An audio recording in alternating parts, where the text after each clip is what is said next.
Good morning, students. So in today's video we'll read about the remaining connective tissues, that is dense regular connective tissue, tendon and ligament, areolar connective tissue and adipose tissue. Just recall, in our previous video we have read about fluid connective tissue and skeletal connective tissue. So dense regular connective tissue. It is a fibrous connective tissue, means this connective tissue is made up of fibers having densely packed collection of fibers and cells. Dense regular connective tissue क्यों name दिया? Because इसमें जो fibres होते हैं, sales होती हैं, वो कैसे होते हैं? डेंसली पैक्ड होते हैं. Okay, now this is the principal component of tendon and ligament. तो लिगामेंट और टेंडन जो बनते हैं, they are made up of dense regular connective tissue. Now we can see the difference between tendon and ligaments. तो tendon is a dense regular connective tissue which is a strong and non-flexible. बहुत strength होती है tissue में और non flexible होता है. ठीक है, फ्लेक्सिबिलिटी नहीं होती है. Now ligament elastic and flexible. Considerable strength होगी बट इट इज इलास्टिक होगा and it is flexible. Okay, now tendon, where it is present? Tendon कहाँ प्रेजेंट होता है? It joins muscles to bones. Bones को muscles से connect करने का काम करता है tendon. Then ligament, it join bone to bone. दो बोन्स के बीच में प्रेजेंट होता है लिगामेंट. जॉइन करता है बोन को बोन से. दैट इज वाई जहाँ जॉइंट्स होंगे अपने बोन्स के, वहाँ क्या होती है? दे आर फ्लेक्सिबल, है ना, वहाँ से मूवमेंट हो जाता है.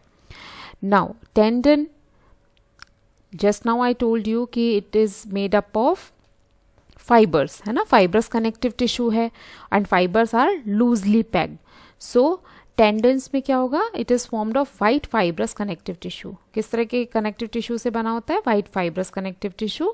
And ligament is formed of yellow fibrous connective tissue. So in exams, tendon and ligament difference is asked in the exams. Okay, so from the examination point of view you have to learn difference between tendons and ligaments. Now next is areolar loose connective tissue. Earlier we have read about dense regular connective tissue, ligament and tendon. Now areolar tissue, it is called loose connective tissue. Why? Because here cells are loosely packed. यहाँ cells loosely packed होती है. ठीक है. Now location, where it is present in the body? So it is found between the skin and muscles. Skin और muscles के बीच में present होता है. एंड अराउंड ब्लड वेसल्स के चारों ओर प्रेजेंट होगा, एंड नर्व्स के चारों ओर, and in the bone marrow. Bone marrow क्या होता है? Bone marrow is a part of bones, है ना, where red blood cells are formed.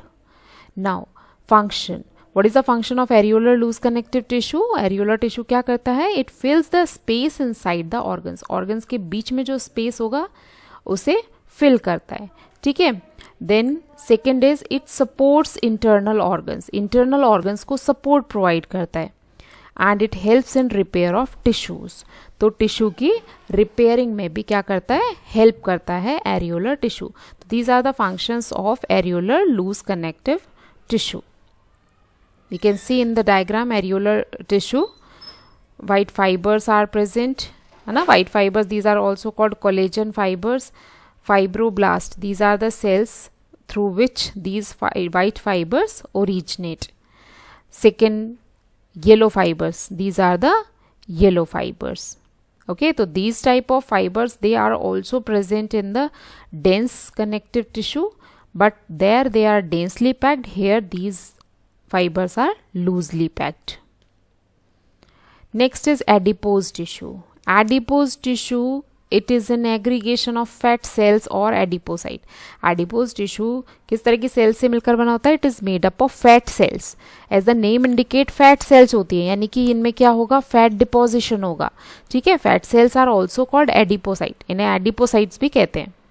Now the cells of this tissue are filled with fat globules. छोटे छोटे fat के particles होते हैं, they are called fat globules. तो जो fat cells होती हैं, they are filled with fat globules. Location कहाँ प्रेजेंट होता है बॉडी में, तो it is found below the skin, skin के जस्ट नीचे प्रेजेंट होता है ना, and between the internal organs, और इंटरनल ऑर्गन्स के बीच में, हमारे जो इंटरनल ऑर्गन्स है बॉडी के, उनमें जो भी कोई दो इंटरनल ऑर्गन्स है उनके बीच में प्रेजेंट होगा, ठीक है। तो फाइन बिलो द स्किन, तो फैट रिजर्वॉयर का काम करता है, ठीक है, फैट डिपोजिशन का काम करता है, that is why some peoples they are look fat, है ना, due to the deposition of fat below the skin. Function, it acts as a fat reservoir, fat reservoir के बॉडी का जो एक्स्ट्रा फैट होता है it get deposited in this tissue, ठीक है, तो फैट रिजर्वॉयर का काम करता है।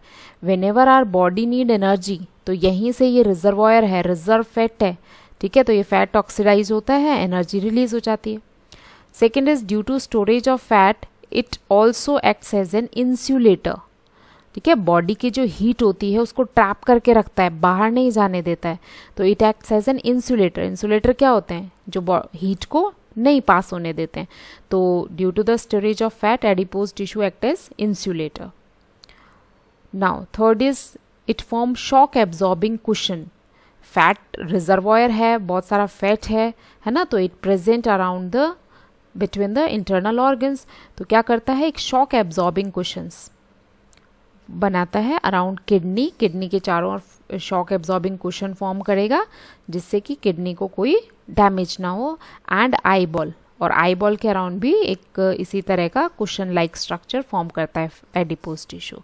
ना we can see the diagram of adipose tissue, these are the fat globules, okay, small fat globules हैं, this is adipose cell, complete cell, inside the cell fat globules are there, okay, in between yellow fibers, matrix is also present, white fiber, yellow fibers, है ना, cytoplasm, because these are cells, adipose cells, तो cytoplasm भी होगा and nucleus is also present, okay, so this is all about adipose tissue. So we have completed connective tissue. First connective tissue we have read fluid connective tissue. In the fluid connective tissue, two type of fluids are there, blood and lymph. Then we have read skeletal connective tissue.